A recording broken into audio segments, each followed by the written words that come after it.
जय माता की सभी को। आज बात करेंगे कि माँ काली जब परीक्षा लेती है तो क्या करें।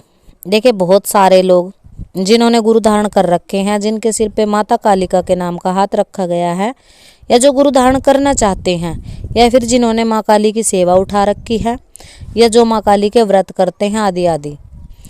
देखिए, जो लोग माँ कालिका की जो सबसे बड़ी आदिशक्ति हैं, जिनकी कृपा के बिना डाकनी शाकनी, चौराहे के भूत प्रेत, शमशानी शक्तियाँ, मसाणी जिन मसान, जो भी चीज़ है कार्य नहीं करती।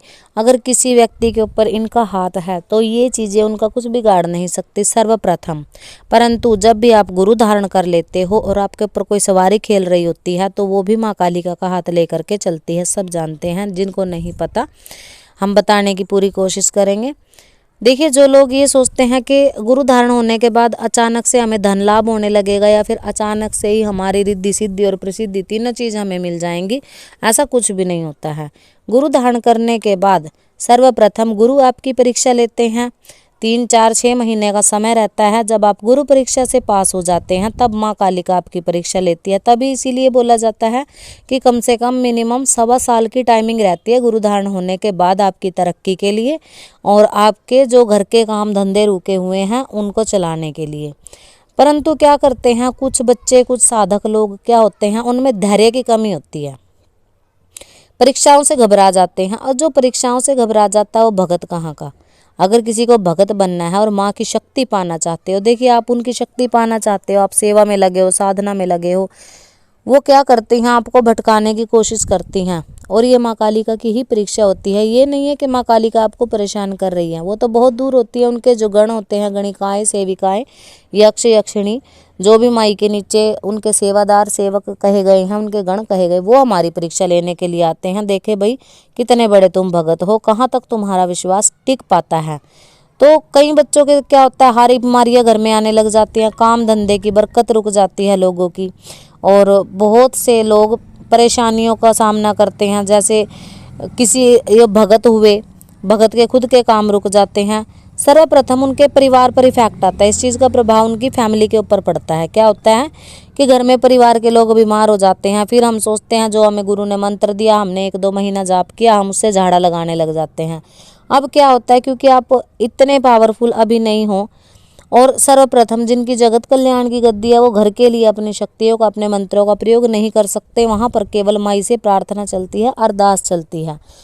और लोग क्या करते हैं, माता से प्रार्थना करने की बजाय मंत्रों पर ज़्यादा विश्वास कर लेते हैं। यहाँ पे गुरु को भी भूल जाते हैं और शक्ति पर डिपेंड हो जाते हैं।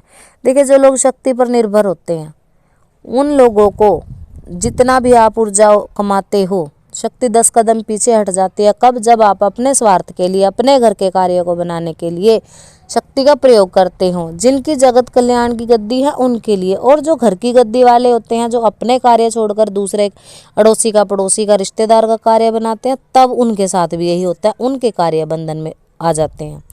तो जब माई परीक्षा लेती है तो परीक्षा से घबराए नहीं, माँ पर विश्वास रखें, क्योंकि ये आपके कार्य रोकती भी है और अनायास ही बनाती भी है। विश्वास ना उठाएं, सच्चे मन से माता की साधारण जोत बत्ती करें, साधनाओं के पीछे मत भागे।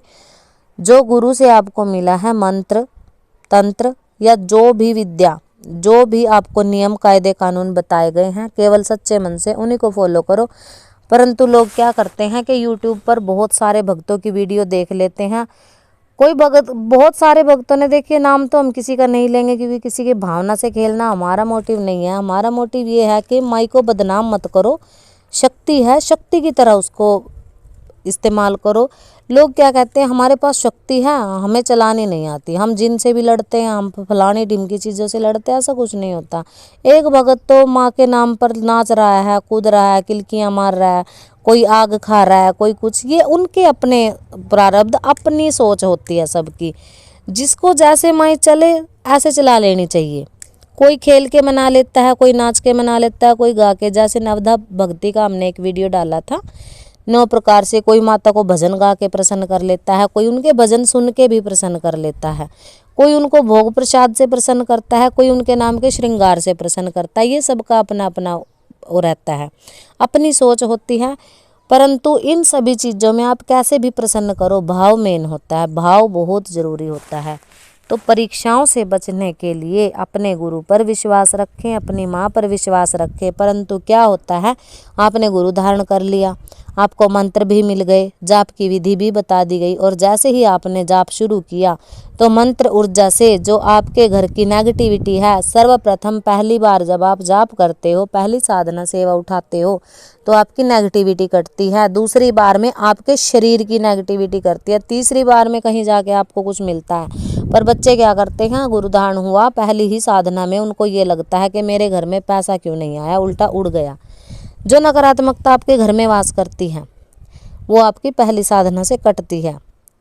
दूसरी बार जब आप सेवा उठाते हो गुरु आदेश से, तब आपके शरीर की कटती है। इसी प्रोसेस में आपको मिनिमम 1.25 साल लग जाता है। तो 1.25 साल की जिसने परीक्षा पास कर ली गुरु धारण के बाद, उसकी चढ़ाई होने से कोई नहीं रोक सकता, उसकी तरक्की होने से कोई नहीं रोक सकता। भाव अपने सच्चे रखिए अपने गुरु के प्रति, माता के प्रति। परंतु लोग जो होते हैं माता की परीक्षा से घबरा जाते हैं और घबरा करके अपने गुरु से विश्वास उठा लेते हैं।